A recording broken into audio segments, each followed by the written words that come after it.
样啊，所以方法也要不一样。所以说为什么孔子他可以称为至圣先师？因为孔子他可以因材施教，他可以针对每一个学生，他知道这一个学生他的毛病在哪里，他的不足点在哪里，所以他会根据每一个学生给予他适合的一个方式，适合的一个教育。就好比说在先进篇里面有一段，子路就是问孔子啊，说闻思行诸嘛，你听到一件好的事情，是不是要去做了？那孔子跟他讲什么？他说有父兄在，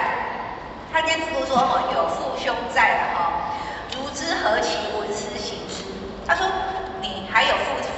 你的父亲、你的兄长还在，所以当你要去做这件事情的时候呢，你要先去请教一下你的父兄，听听他们的意见之后，你再去做。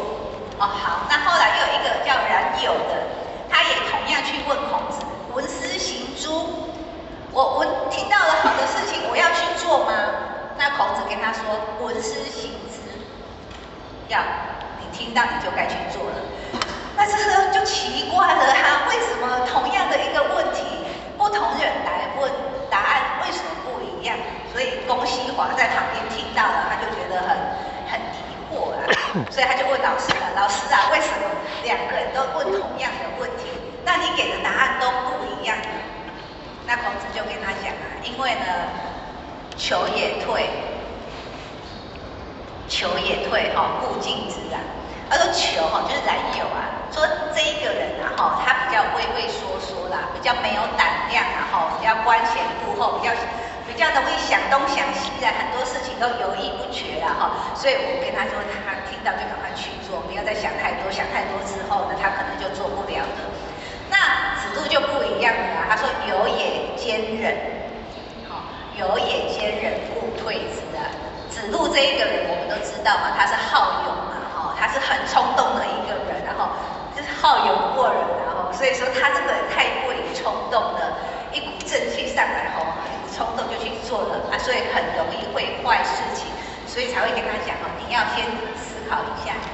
去请教一下，去问一下，缓和一下想清楚了再去做。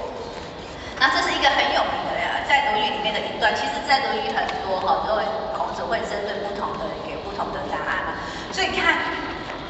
是不是在以其用兵？他用不同的方式，同样的一个问题，同样在用兵，但是他就用不同的方式去开导你，去教育你，让你知道怎么做才是对的，让你用你的方式，让你能够明清，让你能够清楚我怎么做才是对的，才是对我是好的所以方法不是重点，方法不是重点我们说为什么佛有84000的法门？为什么要有这么多的法门？因为众生有84000的烦恼，就是因为我们众生有太多的烦恼，所以佛才需要有这么多的法门，为了就是要治我们众生的烦恼。如果众生没有烦恼，佛还会有这些法门吗？就没有了没有了。所以这个表面上看起来好像是奇很多方法，但是它本质上还是正它本质就是让我们要回归这个正让我们能够明心，让我们的心能够归一，所以本质目的是为了这个正，所以这些方便的法门